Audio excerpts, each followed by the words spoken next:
আসসালামু আলাইকুম। আমি এই মুহূর্তে আপনাদেরকে শ্যামলীর যে রাস্তার অবস্থা এবং স্টুডেন্টরা এই শ্যামলীতে কি করতেছে তাদের কর্মকাণ্ডে আপনাদেরকে দেখানোর চেষ্টা করতেছি। দেখুন, সবার হাতে কিন্তু একটা করে লাঠি রয়েছে। আসলে এই লাঠিগুলো কিন্তু কাউকে মাইর দেওয়ার কাজে ব্যবহার করা হচ্ছে না, দূর থেকে সিগন্যাল দেওয়ার জন্য এই লাঠিগুলো ব্যবহার করতেছে।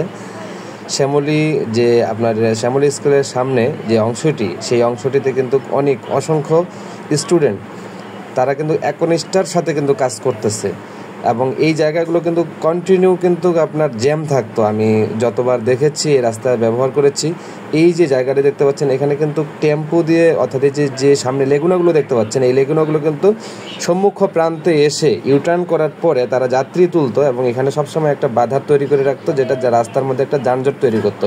আপনারা দেখলেন যে সেখানে কিন্তু গাড়িগুলো লাইন লাইন করে দাঁড়িয়েছিল, আর অন্যান্য সময় কিন্তু সেখানে এই এই লেগুনাগুলো কিন্তু আপনার এখানে সম্মুখ প্রান্তটাতেই ভিড় করতো, দু একটা লেগুনা সেখানে দাঁড়িয়ে থাকতো। তো এটি হচ্ছে কিন্তু লিং রোড, যেটি আপনার শ্যামলী থেকে মোহাম্মদপুরের দিকে অর্থাৎ শিয়া মসজিদের দিকে যাওয়া যায়, সেই রোডটি আপনাদেরকে দেখানোর চেষ্টা করতেছি। এখানে কিন্তু এই যে দেখুন, এখানে অনেক অনেক ধন্যবাদ।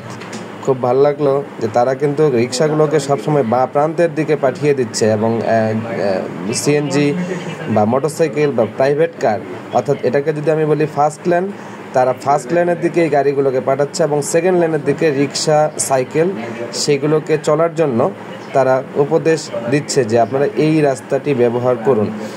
তো আসলে এই স্টুডেন্টরা আজকে কয়েকদিন ধরে যে নিঃস্বার্থভাবে কাজগুলো করতেছে, দেশের জন্য কিছু করতেছে, হ্যাঁ, এটা এই যে ধরুন এই যে ইউটার্নের এখানে কিন্তু আপনার তারা আগেই ইউটার্ন এখানে আপনাদের কি বলবো যে দিক নির্দেশনা দিয়ে দিচ্ছে। আর উল্টো পথের কথা যদি বলি, যে আমি যতগুলো রাস্তা ঘুরলাম, যে উল্টো পথে কিন্তু কোনো যানবাহনকে তারা যেতে দিচ্ছে না যতটুকু পারতেছে।